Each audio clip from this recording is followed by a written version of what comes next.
Hello guys, if you are watching this video on Income Trends channel, I will tell you strategies that I am using to make big profits on the stock market right here. While buy low and sell high is a strategy that has resulted in big accumulations of wealth, this isn't how the professionals find their success. Instead, a savvy investor strategically deploys their money in order to allow it to work in more than one way. They multitask their money. The retail investor who is accustomed to working with stocks can simultaneously put their money to work in three ways: price action, the stock will hopefully rise in value; dividend, the fee a company pays you in exchange for using your money; call revenue, the money an investor pays you when you sell a covered call against your stock. If investing were a game, the way you'd win would be to buy a stock at a low price and sell it at a higher price, at a later date.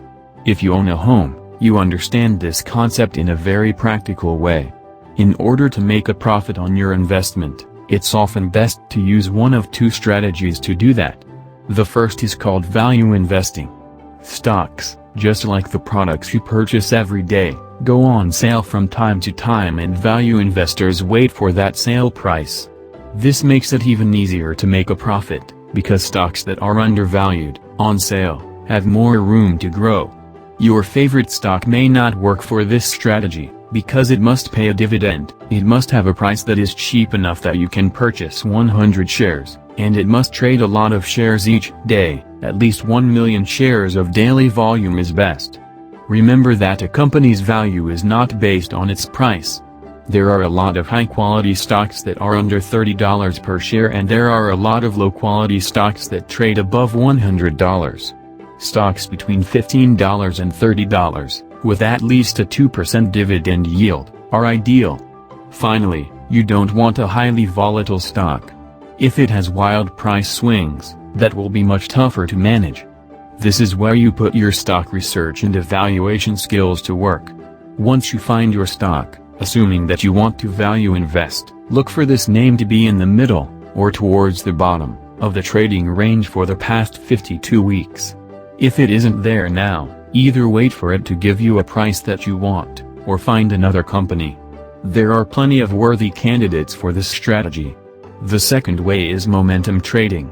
Some investors believe that the best time to buy a stock is when it continues to go higher, because just as we learned in grade school, an object in motion tends to stay in motion. The problem with momentum trading is that it tends to work better for shorter-term investors. For our strategy, we want to think long-term. The more years you hold the stock, the better your potential returns could be. Some more tips for you right here are: buy and hold. There's a common saying among long-term investors: time in the market beats timing the market. Opt for funds over individual stocks. Reinvest your dividends. Choose the right investment account. This is all I had for you in this video right here, guys. Make sure to subscribe, like and comment, since I will see you right in the next video, and I will have more awesome videos for you too.